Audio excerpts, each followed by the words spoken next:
Our story begins with the city of Mecca. It is said that when Adam and Eve were first expelled from paradise, the two were separated, with Eve having landed near the city of Mecca and Adam having landed somewhere in the Far East.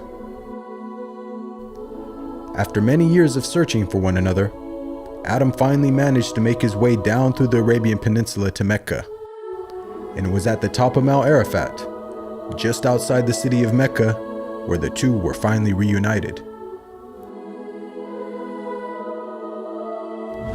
Mecca is also significant because it is considered the first place on earth that God Almighty was worshipped alone. And so, it was at that very spot that Abraham and his son Ishmael built the first house of worship for God.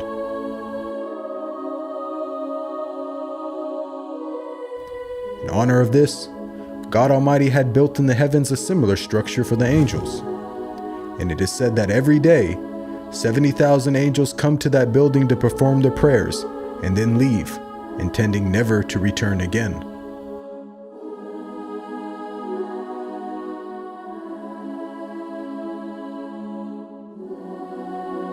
When Abraham and Ishmael had finished building the sacred house, there was still one brick that had to be put in its place. And so, Abraham sent his son Ishmael off to find a unique stone that he could put there. But God Almighty destined that the final stone that was to be laid would not be from the material of this world, but instead a stone directly from the heart of paradise. The angel Gabriel then brought the stone down to Abraham, who proceeded to put it in its proper place. It is said that when the stone first came down, it was a pure white color. But due to the impurities of this world and the sinfulness of man, the stone slowly began to fade and eventually turned black. As time passed, the city began to develop, with the people of Mecca remaining upon pure monotheism, worshiping one God alone.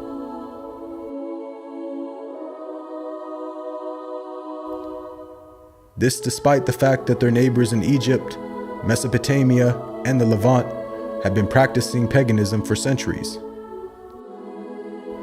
But this was all to change when a merchant by the name of Amr ibn Luhay had decided to conduct his business outside of Mecca. Amr then proceeded to journey northwards until he reached the lands of Levant. There, Amr would witness for the first time things like modern architecture, advanced literature, and of course, the practice of paganism. Amr was so impressed by all that he had seen that before leaving, he asked if he could take one of the idols back home with him. The people agreed, and so Amr took the idol and placed it along with the other goods and merchandise in his caravan.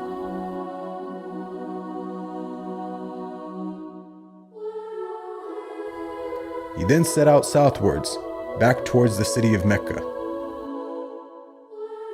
When Amr arrived back home, he immediately took the idol and placed it right in front of the sacred house.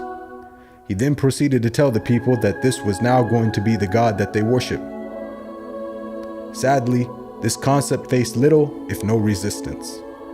And as time passed, the people began to worship more and more different idols, until it is said by the end of the 6th century, there were over 360 different idols surrounding the sacred house in Mecca.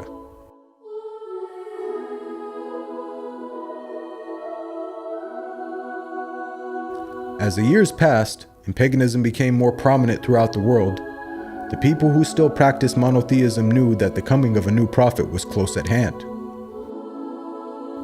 And so, either through deductive reasoning or through interpretation of their holy text, many had concluded that the Arabian Peninsula was the most probable place God would send his new prophet. For at the time, the Roman Empire and the Persian Empire had extremely repressive governments and were hostile towards any type of rebellion, be it ideologically or politically. While the Arabian Peninsula, on the other hand, though also deeply mired in paganism, was a land ruled by tribal law and never had a real central government. As time went by, It appears that more and more people began to move down to the Arabian Peninsula to await the coming of the next prophet.